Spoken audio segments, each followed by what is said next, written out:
రాబోయే కొత్త సంవత్సరం పేరు విశ్వావసునామ సంవత్సరం అండి. మంచి పేరు. విశ్వావసు అనేటటువంటి పేరు ఒక గంధర్వుడి పేరు. ఏకాదశ గంధర్వ గణాల్లో ఒక గంధర్వుడి పేరు. వేదంలో కూడా కనిపిస్తుందండి. వివాహం సందర్భంలో దంపతుల మధ్య ప్రేమను పుట్టించి పెంచి ఆ విధంగా దంపతులను కలిపేటటువంటి బాధ్యత ఈ విశ్వావసు అనే గంధర్వుడిది. ఆ విధంగా విశ్వావసు ప్రేమప్రదుడు. మంచి పేరండి. అంతేకాదండి, విశ్వావసు అనేటటువంటి పేరు మహావిష్ణువుకి కూడా వర్తిస్తుంది. మహావిష్ణువు అంటే మంగళప్రదుడు, శుభప్రదుడు.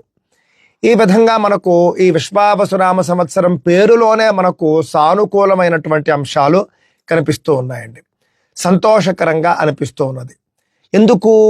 క్రోధి నామ సంవత్సరంలో మనకు ఈ పరిస్థితి లేదు. క్రోధి అంటే పేరులోనే క్రోధం. ఇంటింటా గొడవలు, చీటికి మాటికి అపార్థాలు చేసుకోవడము, ఇవన్నీ కూడా మనం ఈ సంవత్సరంలో మనం చూసామండి. కానీ రాబోయే సంవత్సరం అనేటటువంటిది ప్రతి ఇద్దరి మధ్య కూడా ప్రేమాభిమానాలు పెంచేట్టుగా ఉంటుంది అని చెప్పేసి నేను భావిస్తూ ఉన్నాను.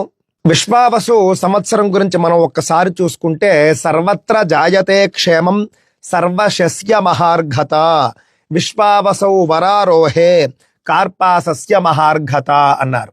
సర్వత్ర జాయతే క్షేమం, అన్ని చోట్ల కూడా క్షేమం వర్ధిల్లుతుంది, అందరికీ క్షేమం కలుగుతుంది అని చెబుతూ ఉన్నారండి. సర్వశస్య మహార్ఘత, పాడి పంటలు, అన్ని రకాల పంటలు కూడా బాగా పండుతాయి, మంచి దిగుబడి ధరలు వస్తాయి అని చెప్పేసి కూడా చెబుతూ ఉన్నారు.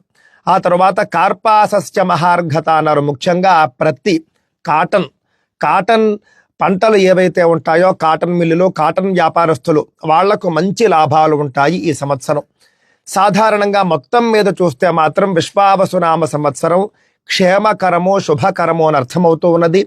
అందువల్ల రాబోయే సంవత్సరంలో ఏదో అయిపోతుంది, ఏవో గ్రహాల కూటములు, ఏవో గ్రహణాలు, ఏదో రాశి వాళ్ళకి ఏదో అయిపోతుంది, ఈ భయాలు అనవసరం అండి. విశ్వావసు పేరులోనే మనకు శుభం కనిపిస్తూ ఉన్నది.